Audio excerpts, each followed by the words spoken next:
Labukas, kuo jūs vardu? Sveika, aš esu Vladilena. Vladilena, papasakokit, kaip jūs susijusi su šitu darželiu? Iš tikrųjų, šį darželį aš pažįstu jau seniai, net iki savo vaiko pirmo gimimo. Aš jau žinojau pavaduotoją Tatjaną Anatolijevną jau seniai, kadangi mes dirbom čia su šventėm, tai buvo naujieji metai, kalėdų seneliai. Ir apie šį darželį aš žinau iš tikrųjų labai seniai ir turiu tik šilčiausius prisiminimus ir pati.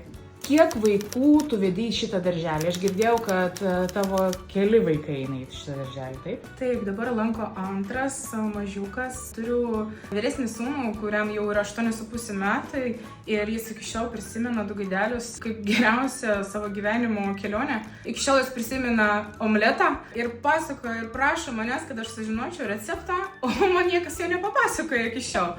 Aš taip nemoku gaminti, kaip gamina mūsų darželį. Iš tikrųjų, labai skaniai, labai sveikas maistas ir dabar. Vaikas mažiausias, jam yra dabar tik metai su pusė. Ir nepabijojau atiduoti metukų laiko savo vaiką. Jis čia jau atšventė savo pirmą gimtadienį. Ir tai buvo iš tikrųjų vienas iš mano lengviausių, svarbiausių ir pasirinkimų ir ramybių, sakykim taip.